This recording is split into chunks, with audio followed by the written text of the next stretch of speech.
Varicose veins కి సరైన చికిత్స కోసం సంప్రదించండి ఎవిస్ హాస్పిటల్.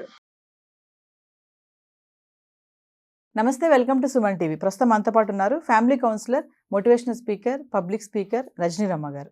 నమస్తే మ్యామ్. నమస్తే నవీన. మ్యామ్, ఇప్పుడు 50 సంవత్సరాలు దాటిన మెన్స్ యొక్క థింకింగ్, ఆలోచన విధానం అనేది అసలు ఎలా ఉంటుంది? మామూలుగా చూసుకుంటే మహిళలు మాత్రం ఎప్పుడు ఒకటేలా ఉంటారు కదా. కొంచెం 50+ వచ్చిన మెన్స్ మాత్రం కొంచెం అంటే అలానే ఉంటుందా? ఏమైనా మారతారా, లేకపోతే ఎప్పుడు ఒకేలా ఉంటారా అంటే ఏం చెప్తారు? ఖచ్చితంగా మారుతారండి. ఇది 100% మారుతారు. అయితే ఆ మారిన విధానంలో కొంతమంది లాభంగా ఉంటారు, కొంతమంది నష్టమే కుటుంబానికి. ఆ లాభం ఏంటో ఫస్ట్ మాట్లాడుకుందాం. ఇప్పుడు అంటే మీరు అడిగిన ప్రతి క్వశ్చన్కి నేను ఉపోద్ఘాతం ఎప్పుడు చెప్పను, డైరెక్ట్. ఉపోద్ఘాతం వల్ల లాభం ఏం లేదు, నీతులు చెప్పినట్టే ఉంటుంది. సో ఏంటంటే కొంతమంది ఒక వయసు వచ్చేటప్పటికి బాధ్యతాయుతంగా తయారవుతారు. వాళ్ళ మెంటాలిటీ పెద్దరికంగా తయారవుతుంది, ఒక బాధ్యతగా తయారవుతుంది. ఇంకొక కోణంలో చెప్పాలంటే కొంచెం చాదస్తంగా తయారవుతారు. అంటే అది చూసే వాళ్ళకి చాదస్తంగా అనిపిస్తుంది, అతని దృష్టిలో మాత్రం బాధ్యతాయుతంగా పెద్దరికంగా తయారైనట్టు లెక్క. యాక్చువల్గా అట్లానే తయారవ్వాలి, అదే కరెక్ట్. ఇప్పుడు చూడండి, పిల్లలు కొంచెం పెళ్ళిళ్ళకి వయసు వచ్చే వరకు కూడా కుర్రతనమే అనిపిస్తుంది ఇద్దరికి, భార్యకి భర్తకి. ఎందుకంటే ఇంకా పిల్లలు మన అండర్లోనే ఉన్నారు, ఇంకా చదువుతున్నారు, ఇంకా సెటిల్ కాలేదంటే వీళ్ళు ఇంకా చిన్నవాళ్ళ కింద లెక్క. వన్స్ వాళ్ళ పెళ్ళిళ్ళు అయ్యి బయటకు వెళ్ళినాయి, ఇంకా బాధ్యతలు పనులు అన్నీ పెరుగుతూ ఉన్న క్రమంలో ఏమవుతుందంటే వీళ్ళు చేయవలసిన పనుల యొక్క విధానం అంటే ఆ స్టైల్ అనేది మారుతుంది. ఇప్పుడు వరకు ఏం చేసావు నువ్వు? పిల్లలకి ఫీజులు కట్టావు, చదివించావు, బట్టలు కొన్నావు, ఇంటికి ఏం కావాలో చూసావు. ఇప్పుడు నెక్స్ట్ ఏంటి? అమ్మాయి అయినా అబ్బాయి అయినా పెళ్లి చేస్తే కొత్త వ్యక్తులు మన ఇంట్లోకి వస్తారు. ఇంకా మళ్ళీ అక్కడాకి కొంచెం వెనక్కి వెళ్తున్నా. ఇప్పటి వరకునేమో నువ్వు మంచివాడివైతే భార్యను ప్రేమగా చూసుకున్నావు, లేదు నువ్వు కోపిస్టోడివో, కొంచెం సర్దుబాటు లేనివాడివో, లేకపోతే మెంటాలిటీ వైజ్గా నువ్వు కొంచెం మంచివాడివి కాదు, చెడ్డవాడివి అనుకుందాం. ప్రతిదానికి తిట్టడం, కొట్టడం, బాధించడం చేస్తున్నావు అనుకునేటి వరకు. చేస్తున్నప్పుడు అది సరిపోయింది అక్కడ వరకే. నీ ఇల్లు, నీ భార్య, నీ పిల్లలు, ఒక 20-25 ఏళ్ళ నుంచి చూస్తూ పెరిగిన నీ పిల్లలు, మీరందరూ పాత వాళ్ళే, ఏం అవ్వదు. కొత్తగా నీకు మ్యారేజ్ అయ్యి కోడలు కానీ అల్లుడు కానీ వచ్చినప్పుడు వాళ్ళిద్దరే వస్తారండి. కోడలు వస్తే కోడల ఫ్యామిలీ వస్తారు, ఏదైనా అకేషనల్గా వాళ్ళ చుట్టాలు అందరూ గ్యాదర్ అవుతూ ఉంటారు. అలాగే అల్లుడు వస్తే కూడా వాళ్ళు కూడా వచ్చి గ్యాదర్ అవుతూ ఉంటారు, అందరం మనం కలుస్తూ ఉంటాం. కలిసినప్పుడు కూడా ఇప్పుడు నేను చెప్పాను, ఈ ఏజ్లో మెంటాలిటీ మారితే ఒక బాధ్యతాయుతంగా పెద్దరికంగా తయారవుతారు, అవ్వాల్సిందే. అయినప్పుడు అటువంటి రిలేషన్స్ మన ఇంటికి వచ్చినప్పుడు నువ్వు ఎలా రిసీవ్ చేసుకుంటావు? మంచిగా రిసీవ్ చేసుకుని మంచిగా ఉంటావు. అదే నువ్వు ఒక చెడ్డవాడు అయితే నువ్వేం చేస్తావు అని అంటే, నిన్నటి వరకు భార్యతో ఎలా ఉన్నావు నువ్వు అలాగే బిహేవ్ చేస్తావు. అప్పుడు ఆ భార్యకి ఏమవుతుంది? ఏం మిగులుతుంది చెప్పండి? కన్నీళ్ళు, అవమానాలు, ఏమి చేతకానితనం, బాధ, ఎవరికీ చెప్పుకోలేదు. అంటే దానివల్ల నీ ఇంటికి కానీ నీ ఇంటిల్లాలకు కానీ ఎంత నష్టం జరుగుతుంది అంటే, నేను ఎందుకు చెప్తున్నానంటే ఆ బాధ్యత అనేది రావాలి.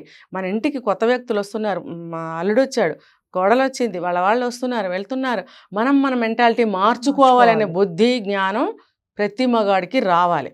అంటే ఎప్పుడు ఒకటే మైండ్ సెట్తో ఉంటారు మేడం వాళ్ళు? ఇంకా అంటే ఏజ్ పెరిగే కొద్ది మారరా? చెప్తున్నా అదే, మారుతున్నారు అంటే ఇది ఒక కేటగిరీ. మారుతారు, మారి ఇప్పుడు ఇలా వచ్చిన రిలేషన్, కొత్త బంధువులు వస్తే మంచిగా చూసుకుంటారు వాళ్ళని, సాంప్రదాయంగా ఇంట్లో అన్నీ జరిపిస్తారు. ఆ భార్యకి పెద్దగా కష్టమేమి ఉండదు. అయితే మారని వాళ్ళు ఉంటారు, మారని వాళ్ళు కాదు ఇంకో రకంగా మారిన వాళ్ళు ఉంటారు. ఇప్పుడు నిన్నటి వరకు నువ్వు బాధించావు భార్యని, అంటే మారుతారు కానీ ఇంకో రకంగా. అందుకే నేను క్లారిటీగా చెప్తున్నా. ఇప్పుడు ఇందాక నేను చెప్పాను ఒక పాయింట్, నువ్వు ఇప్పుడు వరకు తిట్టావు, కొట్టావు, అవమానించావు భార్యని, నీ పిల్లల దగ్గర, నీ ఇంటి దగ్గర, మహా అయితే నీ తల్లిదండ్రుల దగ్గర, ఆ అమ్మాయి తల్లిదండ్రుల దగ్గర మాత్రమే తెలుసు నువ్వు పాతాడు అయిపోయావు. ఇప్పుడు ఈ కొడుకులకి కూతుళ్ళకి పెళ్ళిళ్ళే కొత్త బంధువులు వస్తున్నప్పుడు నువ్వు ఇదే మెంటాలిటీతో ఉన్నావు అని అంటే, వాళ్ళ దగ్గర ఉన్నావు అని అంటే కాదు, అక్కడ నీ ఇటువంటి మెంటాలిటీ అక్కడి నుంచి నీ 50 years తర్వాత ఇంకొంచెం పదునుగా తయారవుతావు నువ్వు. ఈ కేసులే ఎక్కువ ఉన్నాయి. ఎందుకంటే నీ బుద్ధి దరిద్ర బుద్ధి. నిన్నటి వరకు పెద్ద వయసు వచ్చింది, మారాలి కదా, మారకుండా మారతాడు. ఎలా మారతాడు? ఇంకొంచెం కఠినంగా మారతాడు. ఎందుకు?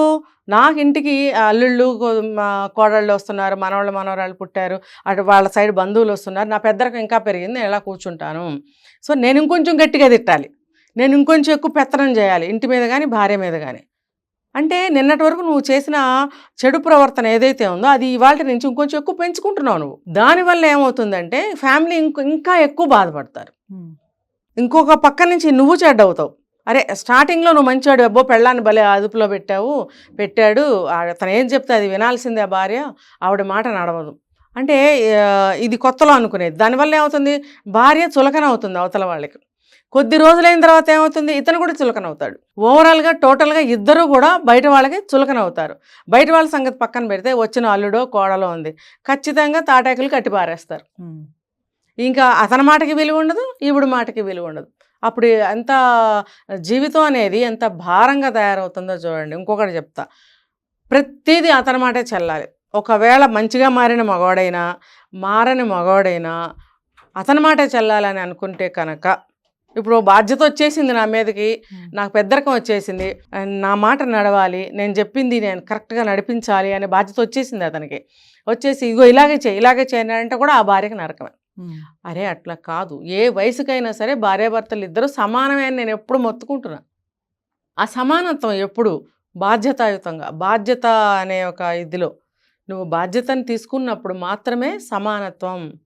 అంతేగాని నువ్వు తాగి తందనాలు ఆడతాను, భార్యను కొడతాను, అవమానిస్తాను, లేకపోతే ఈవిడు కూడా నా పాటికి నేను తిరుగుతాను అంటే అది సమానత్వం ఉండకూడదు. అక్కడ ఉండకూడదు.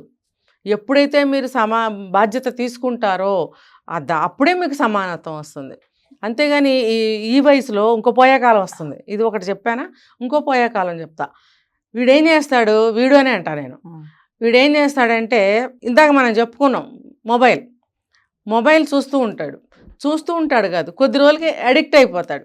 మొబైల్ అడిక్షన్లో ఉంటాడు వాడు తాగినోడి కన్నా, లేకపోతే ఏ వ్యసనం కన్నా ఘోరమైన వ్యసనం ఏదైనా ఉందంటే ఈ సెల్ ఫోనే నా దృష్టిలో.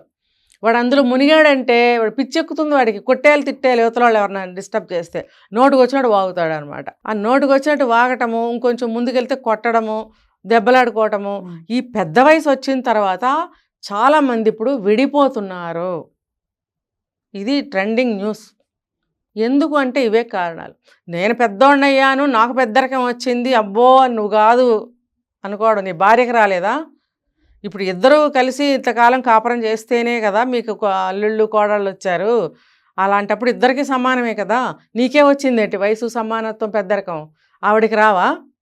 అలా వచ్చినప్పుడు నువ్వు ఏం చేయాలి, సమానంగా ఆవిడని గౌరవించడం నేర్చుకో. మినిమం రెస్పెక్ట్ చేయండి. నువ్వేం పూలదండలేసి కిరీటాలు పెట్టి కాళ్ళకి నీళ్లు పోయక్కర్లా, ఏమీ చేయొద్దు. మాటలతోటి రెస్పెక్ట్ చేయండి. మాటలతో రెస్పెక్ట్ చేసి మాటకి విలువిస్తే అదే మీరు ఇచ్చిన రెస్పెక్ట్ అవుతుంది. వీళ్ళు ఏం చేస్తారు, అక్రమ సంబంధాలు కూడా పెట్టుకుంటారు. ఇది మూడోది చెప్తున్నా నేను. ఏంటంటే భార్య ఇంటి పనులతోటి కష్టపడుతుంది, మోనోపాజ్ తోటి ఇబ్బందులు పడుతుంది. కొంత ఏజ్ వచ్చిన తర్వాత అనేక రకాలైనటువంటి హార్మోనల్ ప్రాబ్లమ్స్ వస్తున్నాయి లేడీస్కి. వచ్చినప్పుడు ఆవిడకి ఏంటంటే సెక్సువల్గా కొంచెం ఇంట్రెస్ట్ తగ్గుతుంది. దీనికి 2 కారణాలు. ఒకటి హార్మోన్స్ ప్రాబ్లం, రెండోది ఏంటనంటే ఇంటి వ్యాపకాలు, వ్యవహారాలు, వాటితోటి విసుగుతుంది. చెప్పనా దీనికి కొంచెం డెప్తే వెళ్తాను. అల్లుడు వస్తాడండి, అత్తారింటికి వెళ్ళానంటాడు కానీ మామగారింటికి వెళ్ళాను ఎక్కడన్నా మీరు చదివారా? ఎక్కడికి వెళ్తున్నారు అంటే పండగకి అత్తగారింటికి వెళ్తున్నాను, లేకపోతే ఇంకోటి అత్తగారు, దేనికి చూసినా అత్తగారింటికి కానీ మామగారింటికి కానీ ఎక్కడా లేదు. ఇప్పుడు ఏదన్నా ఇంటికి రాగానే అత్తగారు మంచినీళ్ళు ఇచ్చిందా లేదా, లేకపోతే అత్తగారు ఇంకోటి చేసిందా లేదా, ఇలా అత్తగారని నేను చెప్పను, పెళ్ళి కాకపోయినా కూతురికి కానీ కొడుకుకి కానీ ఆ ఇంటి ఇల్లాలనే కదా అంటారు. వాళ్ళ ఆవిడ లేదా వాళ్ళ అమ్మ ఇలాగే అంటారు. అంతేగాని పెళ్ళైన తర్వాత ఏమంటారు, అత్తగారు అంటారు. అంటే ఎప్పుడు చూసినా కాన్సన్ట్రేషన్ లేడీస్ మీదే. మరి ఆ మగాడు ఏమి అనడా, ఏమి చేయడా, దేనికి పనికిరాడా, వాడు ఏమైనా గొప్పోడా? నువ్వు గొప్పవాడు అయితే మరి నీ భార్యను ఎవరు అట్లా మాట్లాడరు. మరి అలాంటప్పుడు లేడీస్కి ఎన్ని రెస్పాన్సిబిలిటీస్ ఇంట్లో చూసుకుంటూ ఉంటుంది. అల్లుడు మర్యాద చేయాలి.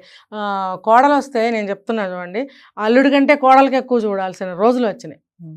అంటే మనస్ఫూర్తిగా ఏ గొడవలు లేని ఇళ్లలో మనస్ఫూర్తిగా ప్రేమాభిమానాలు ఉన్న ఇళ్ళు చాలా ఉన్నాయి. అందులో నేను ఒకదాన్ని. అయితే సాధారణంగా తీసుకుంటే గొడవలు ఉంటూనే ఉంటాయి కదా. అలా ఉన్నప్పుడు ఇంట్లో ఎంత విసుగ్గా ఉంటుంది ఆ స్త్రీకి. ఇలా ఉన్నప్పుడు ఆ భర్త దగ్గరికి ఉండలేకపోతుంది, భర్తతో సెక్సువల్గా ఉండలేకపోతుంది. వాడేం చేస్తాడు, ఇంకో రెండో కారణం ఏంటంటే ఆవిడ యంగ్గా కనిపించలేదనుకోండి, అదొక కారణం. సెక్సువల్గా ఆవిడ ఇంట్రెస్ట్ చూపించట్లేదు, ఆవిడ యంగ్గా కనిపించలేదు, అబ్బో 25-30 ఏళ్ల క్రితం ఆవిడ ఉన్నట్టు ఇప్పుడు లేదు, తర్వాత ఆ స్టైల్ లేదు, ఆ అందం లేదు, ఆ చామ్ లేదు, కాబట్టి నాకు ఇంకోటి కావాలి. ఇప్పుడు 60 ఏళ్ళు 70 ఏళ్ళు వచ్చిన 20 ఏళ్ళ అమ్మాయి కావాలి దరిద్రుడికి. అందుకని ఏం చేస్తాడు, అక్రమ సంబంధాలు పెట్టుకుంటున్నారు. లేదు, చిన్న చిన్న గొడవలు పెట్టేసుకుని పెద్దవి చేసేసి ఆమెని ఇంట్లో నుంచి పంపించేయడమో డివోర్స్ ఇవ్వటమో చేసేస్తున్నారు. ఎందుకంటే వాడి చేతిలో ఇన్కమ్ సోర్సెస్ ఉంటున్నాయి, పెన్షన్స్ రావటమో ప్రాపర్టీస్ ఉండటం అనేది చేస్తాం. మన దరిద్రమైన కర్మ ఏంటంటే ఇప్పుడు ఓకే, ఒకప్పుడు ఆడపిల్లలకి ఆస్తులు అలాంటివి ఏమీ లేవు. ఆమె నిరాధారంగా భర్త దగ్గర సేవ చేసుకుంటూ భార్యని అని సమాధానపరుచుకుంటూ బ్రతకడమే తప్ప ఆవిడకి ఎటువంటి విలువ ఇంపార్టెన్స్ ఏమీ లేవు. మరి అలాంటప్పుడు అన్ని అతని చేతిలో పెట్టుకుని ఈవిడ నేర్పిస్తూనే ఉంటాడు అన్ని విధాల అంటే మీరు ఏ పాయింట్ ఆఫ్ వ్యూలో కూడా మీరు అనుకుంటే కూడా ఇది అందులోకే వస్తుంది. ఏ విధంగా చూసినా కూడా ఆవిడకి సుఖము, శాంతి, సంతోషము అసలు ఏమీ ఉండవండి. చివరికి వీడు ఈ కారణాలు చెప్పి ఇంకో దాంతో తిరుగుతూ ఉంటాడు. అవతలది ఏం చేస్తుంది, ప్రాపర్టీస్ వీడి పేరు మీద ఉన్నాయి, వీడు మగాడు ఎప్పుడు చూసినా యంగ్గానే కనిపిస్తుంటాడు. ఇంకా కొంతమంది బాడీ మెయింటైన్ చేస్తారండి. ఇప్పుడు మొన్న ఎక్కడ చూశాను 65 years 70 years అనంట, ఇంటర్వ్యూలో చూశాను, మనకు పేర్లు వద్దు. అబ్బో మీరు చాలా బాగున్నారండి, చాలా స్లిమ్గా ఉన్నారండి, బాడీ ఎలా మెయింటైన్ చేస్తారండి, నువ్వు చేస్తున్నావు నీ ఆరోగ్యం కోసం బాగానే ఉంది, నువ్వు నీ భార్య సంగతి చూస్తున్నావా? కొంతమంది భార్యలను చూసేవాళ్ళు కూడా ఉన్నారు, నేను వాళ్ళని అనట్లేదు. ఇప్పుడు ఇండివిజువల్గా నువ్వు బాగున్నప్పుడు నీ భార్య కూడా నీతో సమానంగా యంగ్గా గెంతగలిగినప్పుడే కదా నీకు అన్ని విధాల సమానంగా సుఖాన్ని కానీ సంతోషాన్ని కానీ కోఆపరేషన్ కానీ ఇవ్వగలుగుతుంది. లేనప్పుడు నువ్వు బాధపడతావు, తను బాధపడుతుంది. కాబట్టి నీతో సమానంగా నువ్వు వాకింగ్కి వెళ్తే తన్నే వాకింగ్కి తీసుకెళ్ళు, నువ్వు కాస్త ఏదైనా ఎంటర్టైన్ అవుతుంటే ఆమెని కూర్చోబెట్టు. అప్పుడేమవుతుంది తెలుసా, ఫిజికల్గా మెంటల్గా కూడా ఉత్సాహంగా ఉంటుంది తను. అలా ఒంటరిగా నీ పాటికి నువ్వు చేసుకుంటూ ఆమె పాటికి ఆమెను వదిలేస్తే ఆమె ఇంకా దిగిపోతూ ఉంటుంది ఊబిలోకి. ఆ బాధ, ఆ నిరాశ, ఆ ఒంటరితనం అనే ఊబిలోకి ఇంకా దిగిపోతూ ఉంటుంది. నువ్వు మాత్రం ఎంజాయ్ చేస్తుంటావు, నీ మనసు మంచి ఉల్లాసంగా, ఉత్సాహంగా, యంగ్గా గెంతుతూ నాకు ఇంకా ఏమేమి నేను పొందొచ్చు అని ఆ వేలో నువ్వు ఆలోచిస్తూ ఉన్నప్పుడు నువ్వు పోర్న్ వీడియోస్ చూస్తావు. బయట లేడీస్తో ఏ ఏజ్ అయినా నువ్వు ఇంట్రెస్ట్గా మాట్లాడటానికి ఇంట్రెస్ట్ చూపిస్తావు. ఈమెకు తెలియకుండా నువ్వు అక్రమ సంబంధము పెట్టుకుంటావు. ఆ అవతల ఆవిడ 20 ఏళ్ళైనా 25 ఏళ్ళైనా 50 ఏళ్ళైనా నీ ఆస్తి కోసం నీకు ఇష్టపడి నీతో వస్తుంది. ఇంకో భాషలో చెప్పాలంటే వల కూడా వేస్తుంది.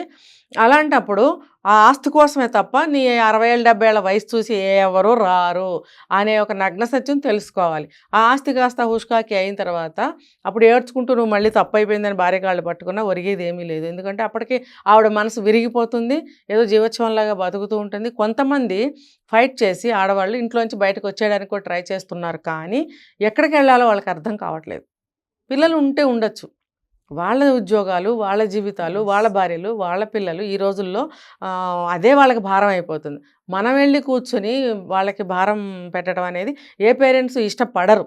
ఇష్టపడినా పడకపోయినా చూడాలనే బాధ్యత ఎంతమంది పిల్లల్లో ఉంది ఈ రోజుల్లో. ఇలాంటివి చూసైనా కష్ట సుఖాలు తెలుసుకోవాలి. అలాంటప్పుడు దిక్కు దివాణం లేదు కదా దీనికని చెప్పి వాడు విచ్చలవిడిగా భర్త అనేవాడు ప్రవర్తించినప్పుడు ఆ స్త్రీ పరిస్థితి ఏమవుతుంది? మీరు 50 ఏళ్ళు దాటిన తర్వాత అన్నారు, 70-80 ఏళ్ళు వచ్చిన మాయరోగాలు, పోయాకాలాలు ఇలా వస్తున్నాయి. ఎందుకు అనంటే ఇన్కమ్ చేతిలో ఉంటుంది, ఆస్తులు వాళ్ళ చేతిలో ఉంటున్నాయి. ఒక ఏజ్ వచ్చిన తర్వాత ఇద్దరు కూడా ప్రాపర్టీస్ లీగల్గా సమానం చేసుకుంటే మంచిది భార్యాభర్తలు. ఎందుకనంటే ఎవరు ముందు ఎవరు వెనకపోతారో ఎవరికి తెలీదు, ఎవరికే మాయరోగం వస్తుందో తెలీదు. కాబట్టి సాధారణంగా ఆడవాళ్ళు ఎక్కువ కష్టాలు పడుతున్నారు. ఈ కష్టాలు పడే స్త్రీలకు మాత్రమే నేను చెప్తున్నానండి, ప్రాపర్టీ కొంచెం తన పేరు మీద రాయించుకుంటే మంచిది. అంతేగాని భర్తని అతని బాధలకు వదిలేసి ఇంకోటితో జంపు చేసే భార్యలకి కాదు నేను చెప్పేది. కాబట్టి ఇలా చెప్పుకుంటూ పోతే 50 ఏళ్ళు దాటిన స్త్రీ చాలా ఇబ్బంది పడుతుంది. ఇంకా పిల్లల ముందు కానీ ఎవరి ముందు కానీ నోరిప్పలేని పరిస్థితి ఆవిడకి ఏర్పడుతుంది. ఒక 10 రూపాయలు కావాలని అడుక్కునే పరిస్థితి తయారైంది. ఇంట్లోకి ఖర్చులకి డబ్బులు ఇవ్వడండి. నాకు తెలిసిన ఒక ఆయన ఉన్నాడు, రోజు 10 రూపాయలు అక్కడ పెట్టి వెళ్తాడండి. వాడి సంపాదన ఏం చేస్తున్నాడు? ఈమె అడగదా? అడిగితే మరి ఆయన ఇవ్వనంటాడా? ఏదో ఉంది సంథింగ్. రోజు 10 రూపాయలు అక్కడ పెట్టి వెళ్తాడు దరిద్రంగా. ఆ 10 రూపాయలకి ఏం చేస్తారండి? అంతేగాని జీతం వచ్చినప్పుడు కొన్ని లోన్స్ అని అవన్నీ ఏమైనా ఉంటే ఇంటికి ఇంత అని చెప్పి తెచ్చుకుని భార్య చేతికి ఇస్తారు ఎవరైనా. వాడు ఇవ్వడు, 10 రూపాయలు ఇస్తాడు రోజు. అంటే నీకు కావాల్సిన ఏదన్నా కూరగాయలు తీసుకొచ్చి వంట చేయడానికి ఇస్తావా? 10 రూపాయలకి వస్తుందా ఏమన్నా? 10 రూపాయలకి ఏ రోజుల్లో ఏమీ రాలేదండి నాకు తెలిసి ఏ రోజుల్లోని 10 రూపాయలకి ఏమి రాలేదు. అంటే ఎప్పుడో 100 సంవత్సరాలు 60 సంవత్సరాల క్రితం నాకు తెలీదు. నా ఊహ తెలిసిన దగ్గర నుంచి 10 రూపాయలకి ఏమీ రాలేదు. మరి అలాంటప్పుడు వాడు 10 రూపాయలు ఎలా పెడతాడు? మరి ఏమన్నంటే ఆవిడ నిమిషానికి ఒకసారి అవమానించేవాడు, నిమిషానికి ఒకసారి హేళన చేసేవాడు. మరి ప్రతిరోజు వాడికి సెక్స్ కావాలి, ఇంట్లో మంచిగా కమ్మగా వండి పెట్టాలి. అంటే అందుకుందా నీకు భార్య? ఏ వయసు వచ్చినా ఇలా ట్రీట్ చేసే మగవాళ్ళని ఏమనాలి, ఏం చేయాలి?